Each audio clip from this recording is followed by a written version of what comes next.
Hello, everyone, and welcome to episode 166 of Let's Talk Assassin's Creed.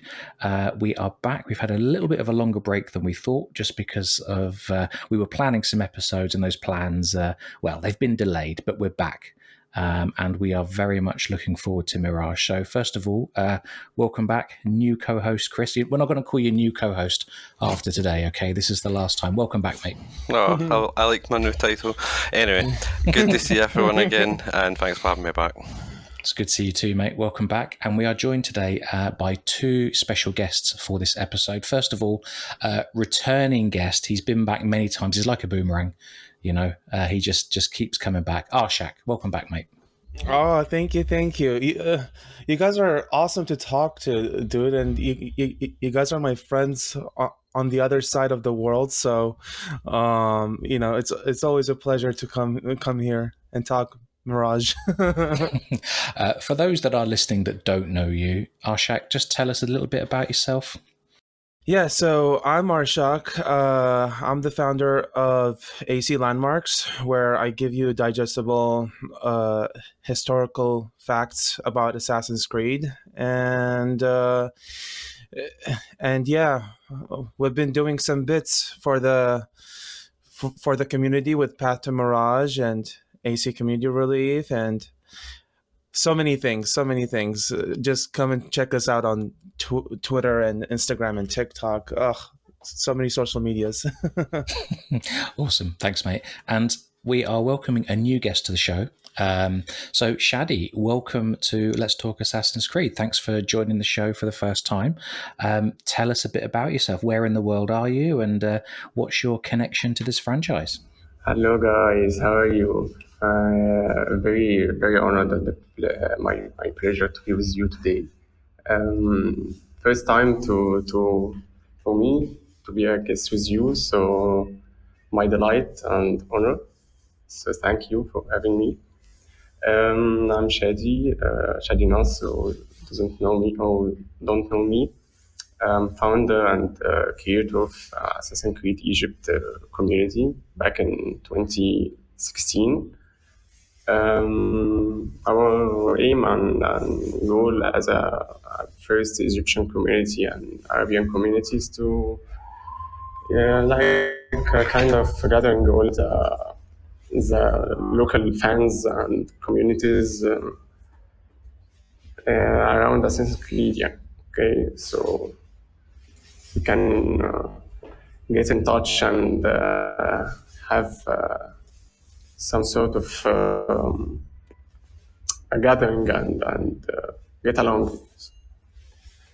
So that's it. I'm based in Egypt, in Giza, Egypt. You're joining us from Giza. Well, before we get into Mirage, then let's kick off with a question. So, how big was the news of Origins? You know, being in Egypt, bringing a bit of Egyptian history to life. It must have been huge. You know what? Assassin's Creed Origins recreate Egypt in the most astonishing and amazing way possible. The amount of details and effort put in this game to bring the setting back and create a vast large land of Egypt in that particular time history is to do. So as an Egyptian and as a local guy based in Egypt, I was very impressed. And now we're returning to the Middle East, and we are returning. We're sort of returning to where the franchise started in 2007. We're going to Baghdad. We're going to Alamut.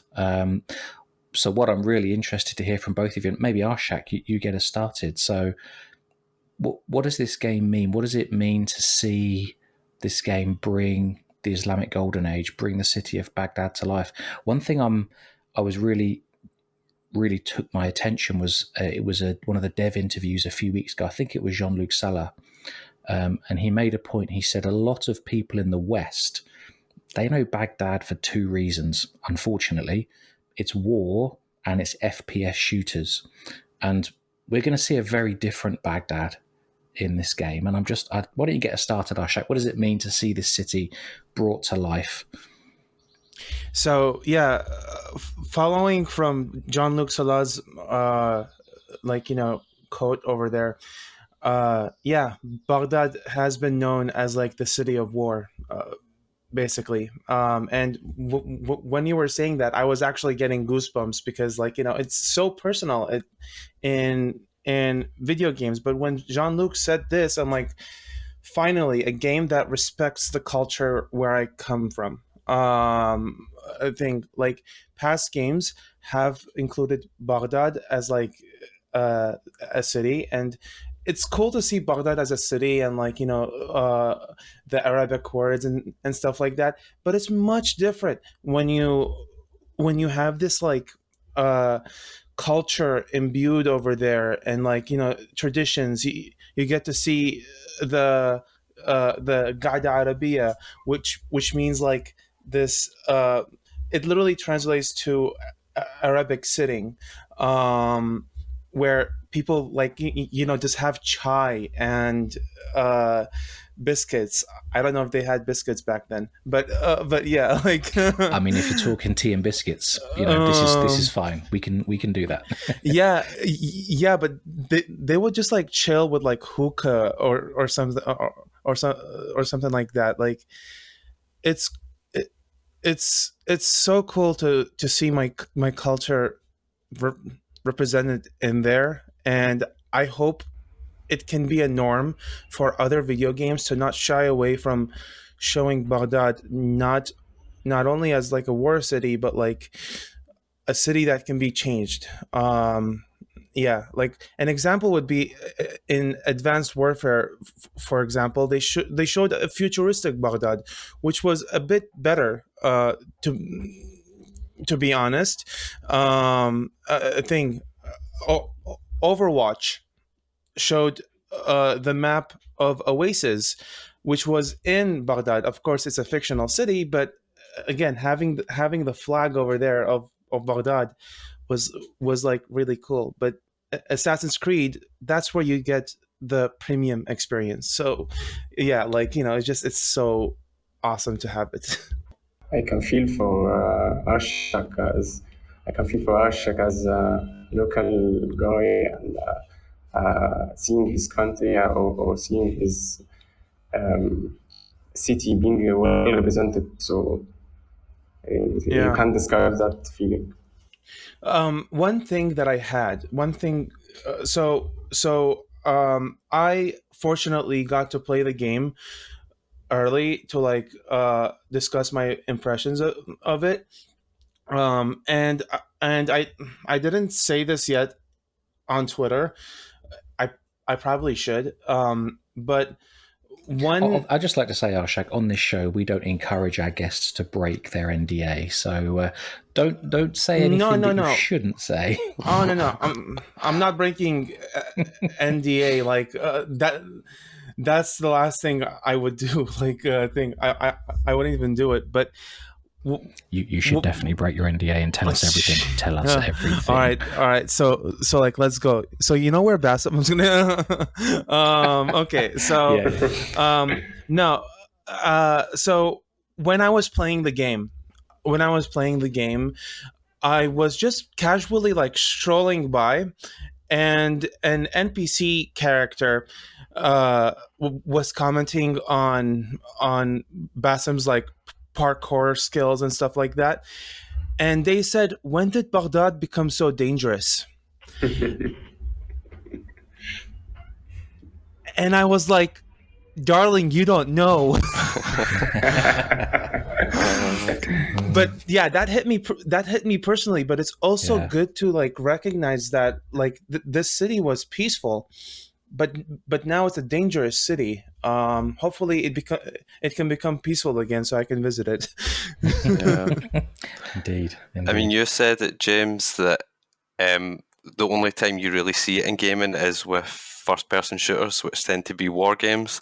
So for people to get a look of this city in a game that's not completely surrounded by war and tragedy, then this will be really, really good. And if there's something that Ubisoft's always good at, it is recreating cities from a long ago time and make it feel real. So it'll be really nice to see. Especially with Bordeaux right now, like Bordeaux is just showing so much dedication to the to both of the fans of the Assassin's Creed series, both the both the OG fans and the RPG fans, which that, like, it goes a long way. Yeah. Yeah. Yeah. Shady, so we've had hints that the game would go to Baghdad from some leaks and data mining a couple of years ago. We've seen clips. I think it was at the PlayStation event last summer. We saw the first gameplay, or the first few screenshots. I forget now, but we've had more and more content released. Some people have had early access and published video essays on their experience. What are you thinking? What are you seeing in the game? Do you like what you're seeing? Is it a recreation that feels good to you? I have 2 points that may be the most exciting points about AC Mirage. First thing is that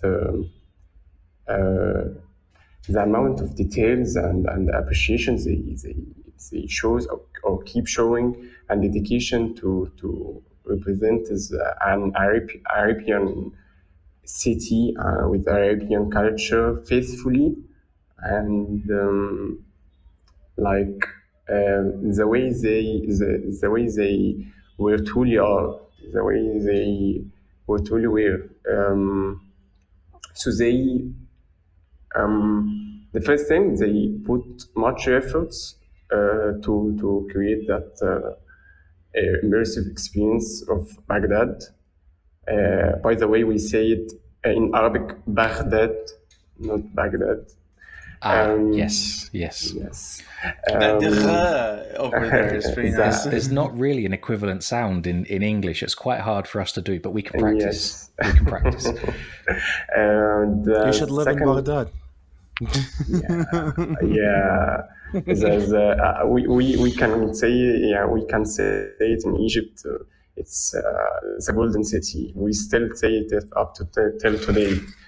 The second most exciting point about Mirage is that the developers really give it a shout to return to the roots, and try to transform the RPG formula to kind of respect and give it a try to abide by the old formula of the roots that we all love about first games of the franchise. So this return to roots phase with in Arabian city give us can we say a call to home to the first AC games. So yeah, it gives chills as a Arabic fan. Indeed, and yeah, like, I'd like to add to that, like, this game has everything. It has taken historical research and put it on over there. It has quite a few historical sites that we can see, and it's very hard to find historical sites in Yes, in Baghdad, because they're all almost, well, gone. Thing, but it is it's so cool that when you play the game, the game tells you how many historical sites there are over there, and you can explore them I also love the fact that the world map of Assassin's Creed Mirage has these like illustrations of mosques Yes. in there, uh, which tell you like, oh, maybe I'll go visit that mosque or visit this mosque. And mosques were a big thing in Baghdad, and of course you're gonna hear the adhan in there too. Yeah, well, I think like when when they showed that, like everyone was like, I'm buying this game. And yeah, it's Yes. inclusivity.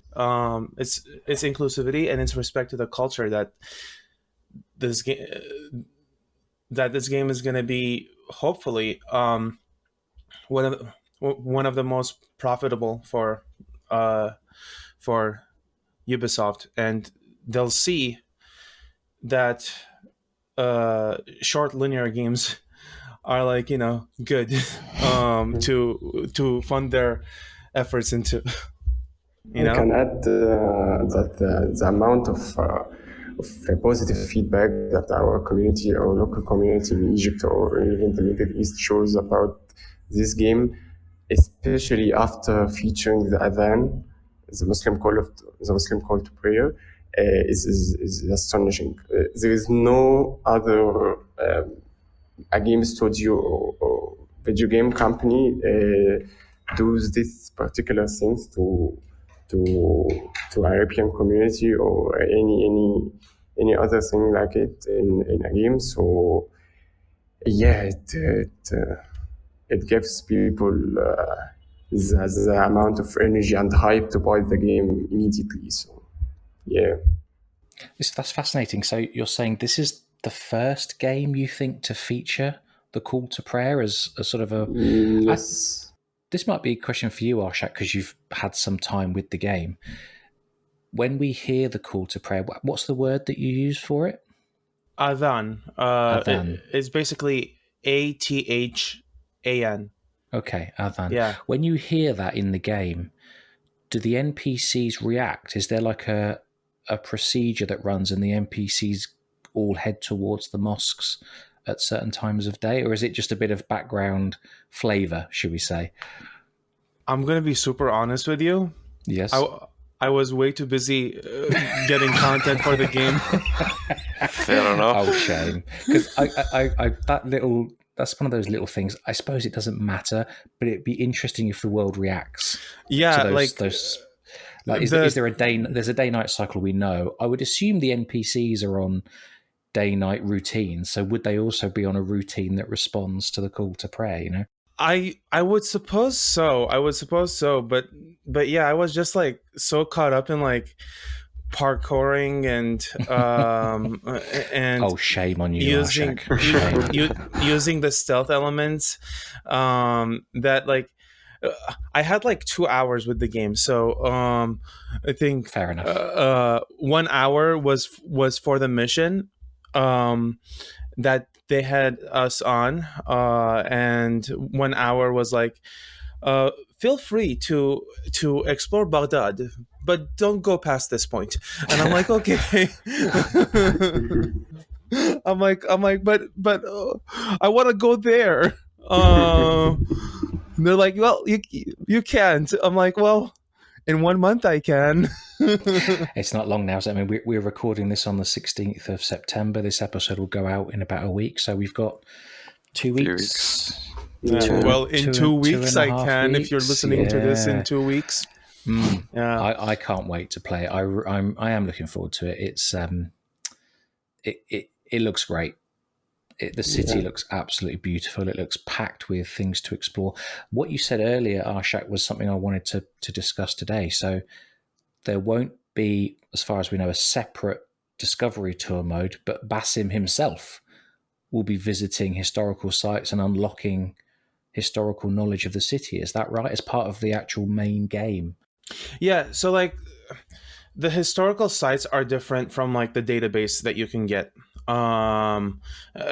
Thing like there's a historical site where you can physically go over there, but there are a lot of fragments around the world that you can go touch, and learn about it.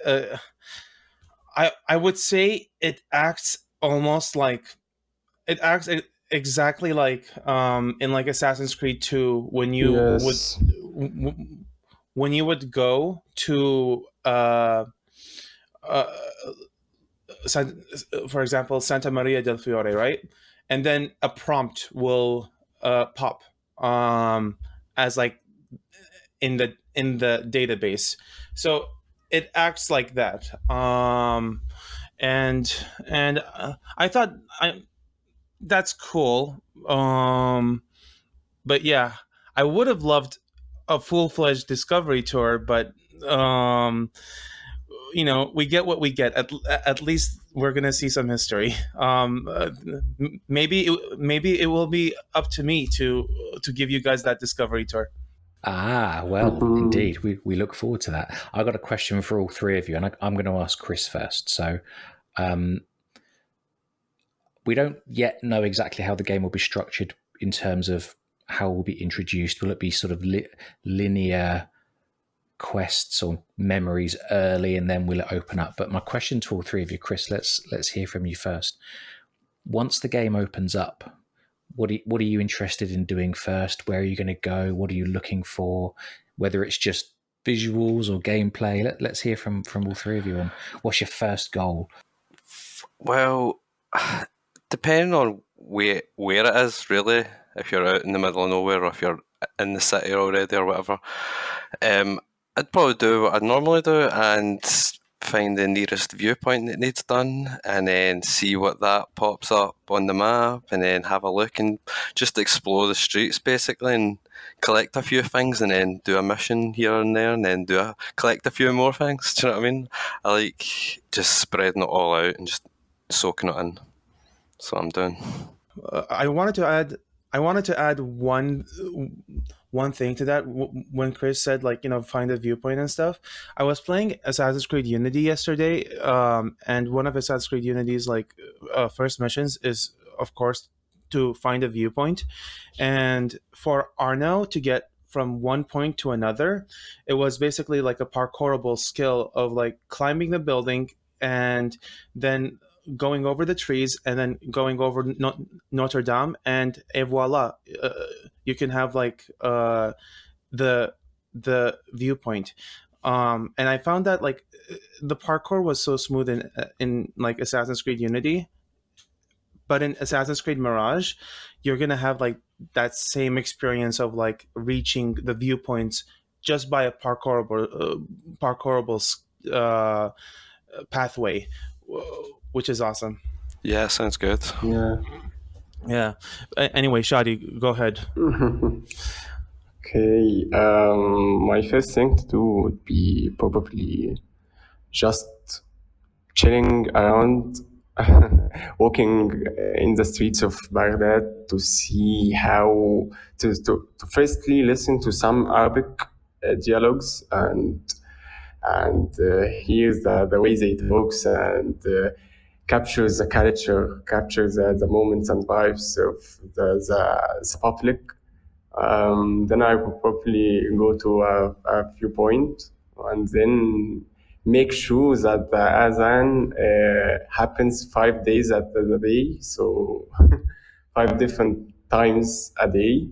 So it would be probably fun. May I can go and see if it's confirmed by the way that we can actually see public while praying.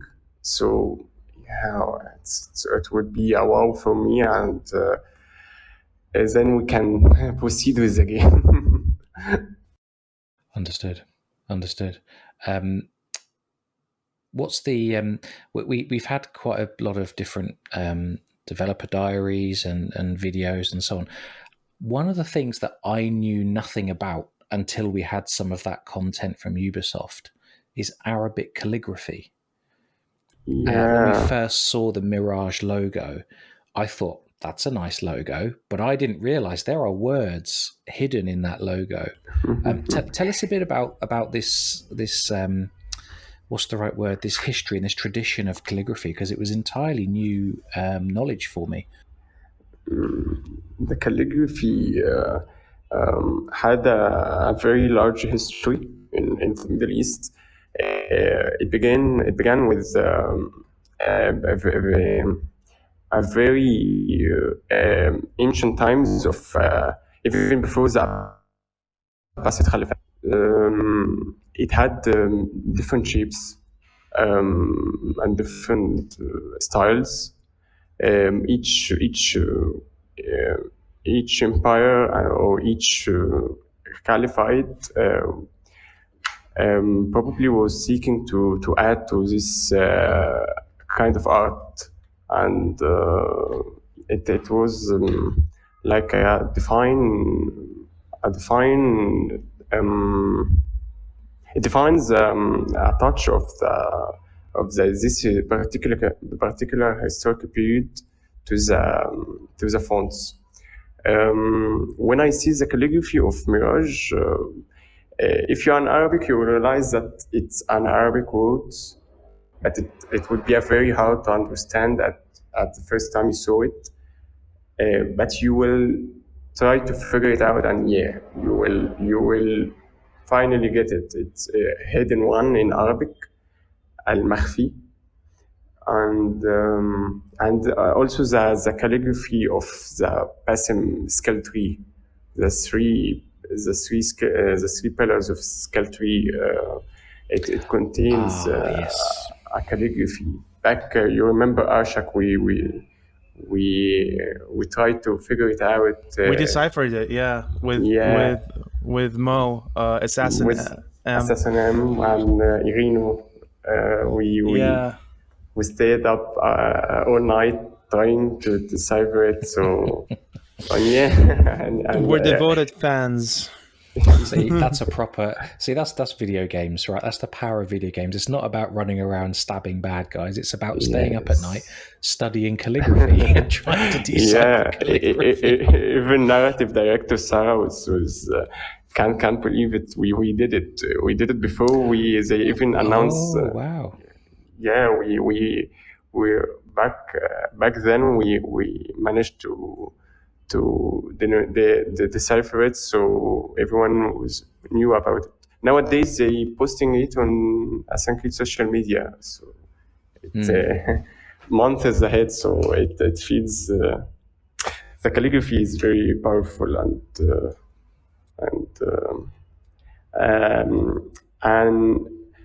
I was Can I say it's a touch of beauty, if we say so. Very essential in a European game.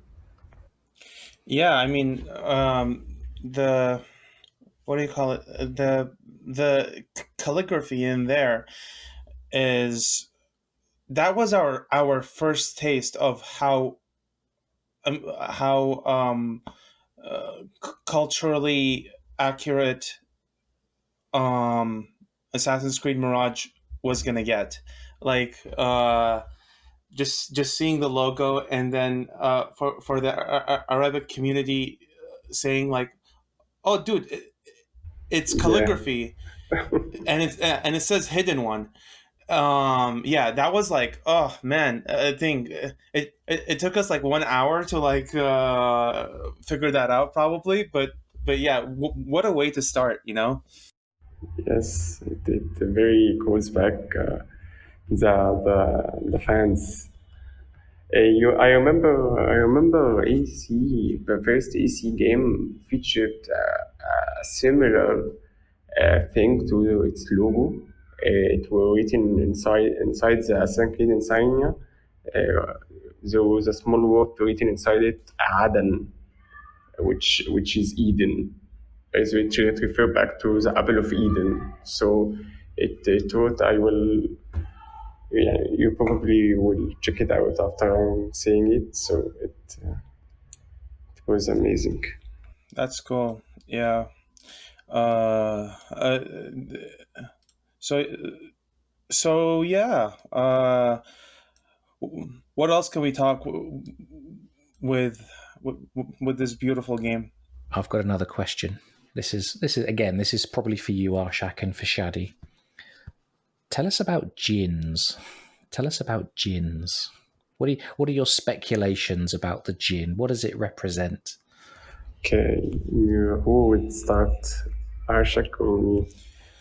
Well, here's like my interpretation of like the jinn. I think they're, they're like an extension of yourself. I think what I think is that Basim is Basim is going through a hard time mentally, probably, and I think like the jinn is like that negative voice in you, that's trying to take over. We know it's Loki trying to take over. But spoiler alert. No. Yeah, I mean, guys, it's been 3 years. You should have played Assassin's Creed Valhalla by now. By the way, if you haven't played Valhalla by now, you've got 2 weeks to get through it, and good luck. Yeah, God, it's a great narrative. But yeah, it's so long. Yeah, but yeah, like, what do you have to add to that, Shadi? To speak about jinn or jinns, I might go a bit even into the religious of Islam. We as a Muslims, or back then in Baghdad, most of people were Muslims. In the Quran, the holy text of Muslims, it sentences that the jinns are creatures, like revelations from Allah or God. Creatures we cannot see them, and they have special abilities, and they have supernatural abilities. It is stated in the Holy Quran that so all of Muslims believe in jinns, and even the Quran says about jinns a lot of stories, like there is a story about jinns were around King Solomon's, that brought another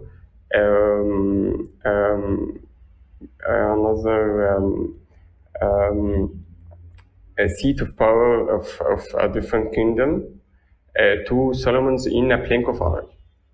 So they have an ability, supernatural abilities. And like Arshak says, they can control humans, or a way of another manipulate humans, because of that special abilities and their power of magic they pursue. So Jinn is probably in Mirage would be like that way, that representation of Jinn is. We say they come to the not so faithful Muslims, or not so faithful humans, who can mostly be manipulated by jinns. So it very much relates to the character of Basim, that he might be at the beginning of the game. I don't know exactly, but he can manipulate him. Yeah. Here's the thing. Jinns are like an amorphous kind of entities. Like, they can take the shape of humans or animals. We've already seen what the jinn's form is going to be in AC Mirage, kind of like a skull-like figure. He looked pretty terrifying. Yeah. He looks pretty terrifying. I can add to this point that yes, it might take a murder or a شخص a person who had been killed. So sometimes in the Arabic fictions. Like someone who and I'm just hypothetically saying this. I don't know if it's going to happen in the story or not. Yeah. Just to save my ass. So Of course, you were just speculating. Yes. yeah. Maybe like Bassem kills someone and this person haunts him, but like Loki is just having him think that it's the person that he killed. See, from the beginning, from the first mention of the gin in the marketing, I honestly just thought, well, that's the representation, or like that's the bridge between Bassem being Bassem and Bassem being Loki. Exactly. Before Loki actually gets a proper hold of him, like this is the bridge between. So I reckon by the end of the game, possibly Loki will be in full control. Exorcisms have like also taken place of like people will recite some words from the Quran over a person and to basically physically beat the jinn out of them. Yes. So I don't know if Sorry, if, like, Arshak, just say that sentence again. Because that was interesting, and I want to make sure I heard it. It sounded like you said you will beat the gin out of them, but maybe I misunderstood. Yes. Yeah. So like it, like literally beating the gym out of them. The gin thing. Don't cut the gym out of your life. It's important. Yes, gym is good for you. That's right. Yeah, Yes. Jim and Jin. That could be an inside joke. Okay, so yeah, like these. Sorry, mate, you're making me laugh now. What were we talking about? Yes, sorry. These like physical beatings would take place in like some circles of like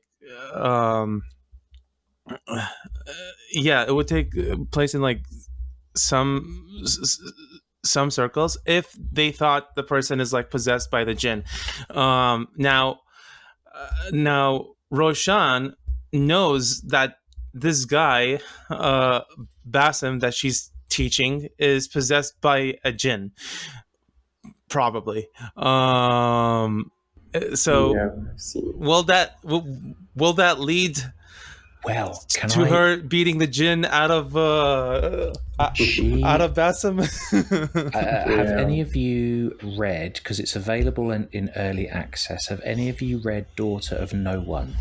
Not yet. The Roshan book. Okay. I think it comes out early November or October. I haven't finished it yet. I have to be honest. I've read the first 4 chapters. I'm about a quarter of the way through. It's not a really long book, but I have to say it's so well written. It's brilliant. It's just that I've been so busy with work and other things, I haven't finished it, but I do want to finish it, especially before we play Mirage. And Roshan for me was straight away just such an interesting character to see in the trailer, to see her sparring with Bassem and to hear Shorei's voice as well. My word, that woman's voice is amazing. Anyway, I just think she's already a fascinating and enigmatic character. But Roshan, as explained in, this isn't a spoiler for the book, and it's not really a spoiler because you probably could guess it, and it's only the first few chapters. Anyway, Roshan's ability, she can see additional things, kind of the way that the eagle vision would have been shown in AC1, AC2. Spoiler alert, dude! I'm just kidding. Don't make me feel bad. Come on, this is pertinent to the conversation, right? Oh man, I feel bad now. Anyway, Roshan's eagle vision is natural, it's inherent, and it's strong. She can see things that others definitely can't. And the way that the book is hinting that her. I've been watching a lot of Star Wars, and I'm heading into like Anakin and Ahsoka territory here. But geez. Sorry, this is a totally different topic. No, It's possible that Roshan's abilities are extraordinary, or certainly sort of top tier of all the hidden ones of the time. So it's possible that she does see something in Basim that others don't, and maybe he doesn't even realize. I can add that the creature of Jenny is the gens may be an evil or good. They may be an believer in God or not. So there is an evil gens and a good gens. Probably she can, Ocean way or another, she can. Most people, or a very large segment of people back then in the past Caliphate or the Middle East, they can tell if someone possessed by a jinn or not, simply by small little clues. So she might seem with a special ability, or might see it by a behavior by Basim or something like that. Yeah. Interesting. Now, those of you listening to this episode, we just release the audio. We don't release any video. And today we are recording with our cameras on, and we can see Arshak's beautiful face on the video call. Now, as the three of us, Chris, myself, and Shady, are speculating about what's in the game, we've got to watch Arshak really closely to see if his face gives us any clues as to whether we're right or not. But he's got a very good poker face. I just want to assure all of the lawyers at Ubisoft that he has a very good poker face. I'm editing something right now to like. Excuse me. Are you not giving this your full attention? This is shocking. Hey, I'm a multitasker. You know that. Oh, he's always editing something. Little time to do it. We'll have to set a test at the end to see how much attention Arshak was paying. Sorry, Shady. What did you say? But what you said there was really interesting point, Shady. So the way that, of course, we've only seen a few game trailers. We've only seen the djinn for a few seconds on screen. Yeah. It did not look like a benevolent, kind, happy experience. It looked terrifying. But you're saying that they can actually be forces of good, or spirits of good. There is a gens who abide by God, or like they are faithful. There's creatures like us. There is a good in them and an evil in them. So we might seen that bad one possess Basim. And only bad ones possess human or manipulate humans. So, and the general we saw, he was like sort of similar to a mummy, may I say, or someone like, someone like we can guess in which shape or in which character does this gen portrays or something like that. But I think gens, when they appear to humans, they appear to them in a meaningful way, or someone they already know, and now he probably dead, so it appears in a dead person or an angry soul. We in Arabian culture think like that. That gives the writers a lot of flexibility. Yes. They can use this spirit. Yes, exactly. In quite a few different ways if they want to. I have talked to Sarah Beaulieu about, like, you know, the Jen character, and what she has told me has kind of like I cannot wait to experience it, because this woman is just so good in like writing the material. Like I cannot wait to see what she has come up with as like a narrative director for this story. Like, because it's a story again to go back to where we started from. It's a story that respects the culture, and these people have done their research. So like we're in good hands to have like amazing have an amazing story being told. Yeah.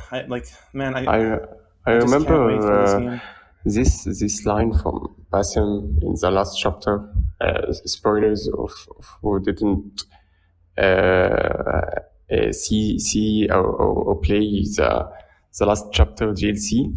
He came a very specific sentence when he say or described how he dealt with the thing inside him.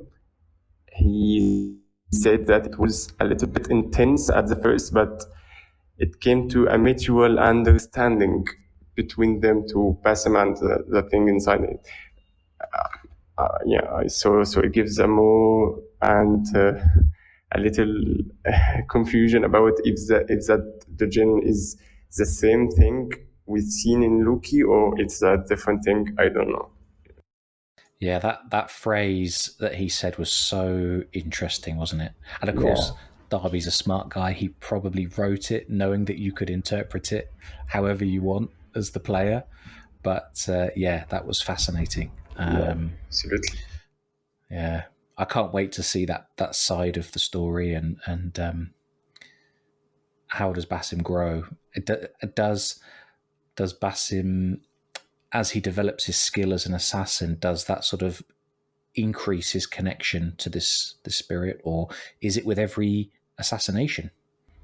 You know, Yes. he feels like he's going down a darker path, and it reveals this spirit to him, or he's haunted by the spirit. You know, we've got all this to look forward to. We've only got 2 weeks. Yes, can wait. Yeah. Let me ask you a question then, Shady and Arshak. We'll hear from you, Shady, first. So, is there anything you've seen in Mirage that you're worried about, or anything that you think maybe isn't as good as it could be, or are you pretty happy with what you've seen? I'm pretty satisfied and happy. The only thing that may have my worries already settled, like the faithful representation or like these small details that maybe have a religious side of us, like a Muslim community or Arabian community. But so far, we had no issues in it. Even the feedback we hear from our local community or local fans, they have absolutely no issues. They're proud of the game, like us. So every concern I had, it went down when further details revealed. So I'm pretty happy and satisfied with the output we had, given the things the developers have in hand. So yeah, I'm pretty satisfied. Very good. What about you, Arshak? Anything you've seen that concerns you?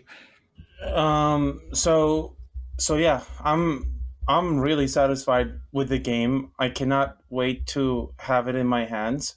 I'd say, I mean, the only thing the game is missing is like a discovery tour thing. But I mean, again, that just gives me a challenge to create my own discovery tour in the country I grew up in. So yeah, that's a welcome challenge. Like I And can't I wait hope to that will be create narrated content. by Shady and Assassin M and everyone Oh, else yeah. from your Middle Eastern Yeah, and Would if be anyone honor. Would be if honor. anyone wants to like collaborate with me, please hit me up, because I always love collaborations. I'm definitely in, and can't wait to see you soon. So it would be probably a very good, very amazing project for you, Arshak, and I would be honored to be a part of it. Yeah. Yeah, dude. Thanks. Like, it would be so amazing to have you on. Thank you. Yeah. Oh, man. Guys, Let's we're go. so close. We're so close. We Oh are. God. It's been a long. I mean, this is the longest gap between. I mean, I know Valhalla had 3 DLCs and game modes, but if we're just talking about game releases, this is the longest gap between mainline game releases since 2007, which kind of blows my mind. It's 3 years since Valhalla was released. You know, players we've I mean, there's been plenty of transmedia in the last couple of years, and some of it's been excellent. There's been a lot of, I mean, the amount of transmedia board games and all the rest of it, I can't keep up with it, but there's been plenty of content. But yeah, we haven't had an actual game to get our hands on in 3 years. So it's I'd say. Here's the thing with it. So for Assassin's Creed Mirage to like just cook for like that 1 year where we just had the CGI trailer, and I mean, fans were getting kind of upset, like, oh, where's Assassin's Creed Mirage, where's Assassin's Creed Mirage thing. And dude, like, I believe in the fact that if we let the developers just cook, cook the game up, and then have us be surprised by it, like, that's so amazing. I Yeah. think one of the aspects that makes Mirage so great is its marketing recently. Like, th- they keep giving us these like tidbits of like information, especially surprising us with like that PlayStation experience that was like what's Mirage doing here, but it was what's Mirage doing here, looking so freaking beautiful. Yeah, like, Yeah. um it's an experience I'm not gonna forget. This whole experience, and I'm so glad that as a community, and I'm talking about, like, let's talk Assassin's Creed, Scholars of the Creed, not Nasser's Egyptian bureau over there. Like, we have a we have a voice to talk about this game, and, like, people will listen to our impressions, and that is a very fortunate thing to have. A very like, I'm so grateful to have the opportunity to talk about this game, and for people to like see my reactions about this game. So yeah, It's super like excited. a reward for us, or something like that. Huh? It feels like a reward. Yeah, exactly. yeah. Yeah. But anywho, uh, how about you, James? What are your thoughts? We've been talking about this in terms of what Chris, Shady, and I think, but like, can you give us a bit of your thoughts before we sign out? Well, I suppose some of the detail there'll be things that you and Shady will see in the game or hear in the game that I simply wouldn't notice because I don't read or speak Arabic, or I don't know the history of the caliphate and things like that. So some aspects will be different for me. Probably likewise when you were playing Syndicate and walking around London and different things, maybe some bits would be missing, but that's a separate thing. So generally, I'm actually, although I made the comment about it being 3 years between games, I would much rather the games are released when they're ready. There's no need for an annual or every 2 year release cycle. There have been Valhalla did not release in a good technical state. There have been too many AAA releases, especially on PC over the last couple of years, that have released in very poor states.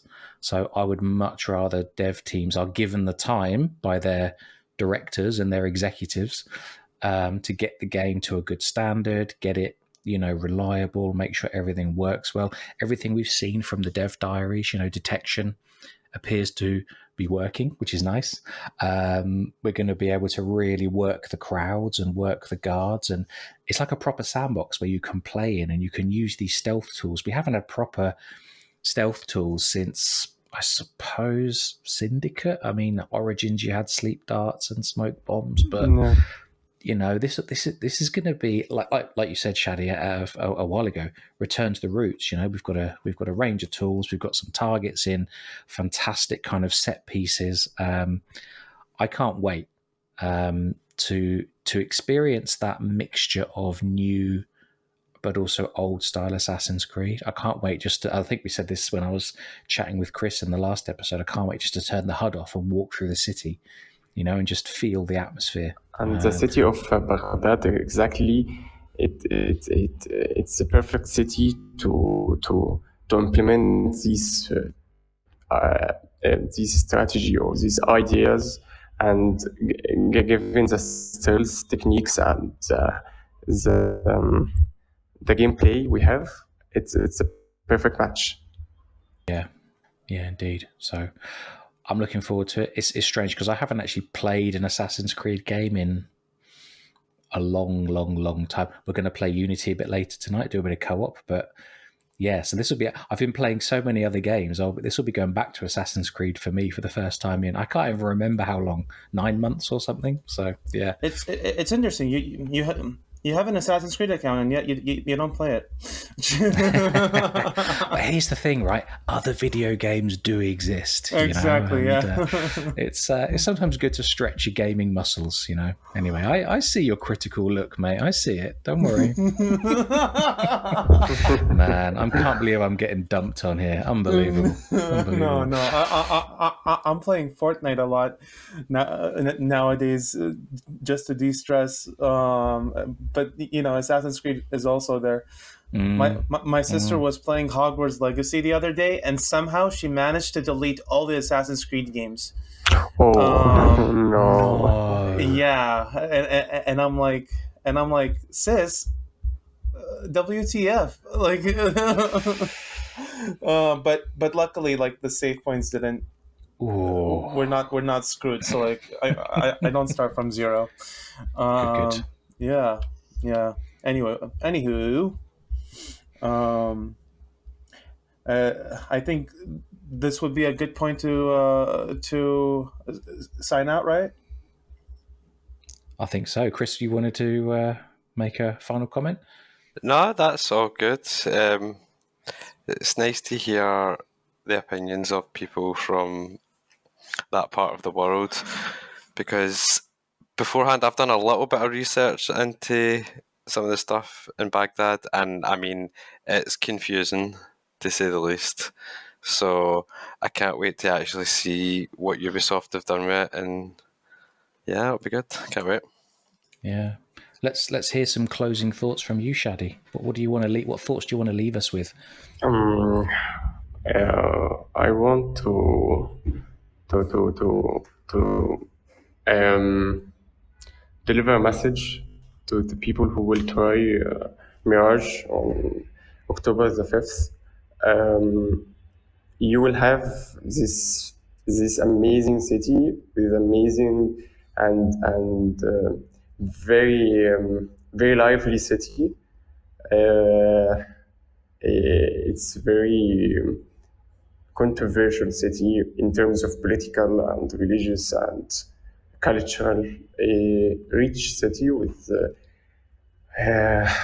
what can we say? This time period of Mirage, sitting in 861, So it happens during the anarchy of Samara. So we have this period of unstable political instance or caliphates changing every year. A lot of conspiracies, a lot of um, hidden figures, Turkish armies, and their pursuit of the power, and we will see a rich story and rich world. Give it attention to every detail. So some people they were very tired and give amount of time to research and put that amount of details in the game to create it perfectly well. So enjoy it as much as you can.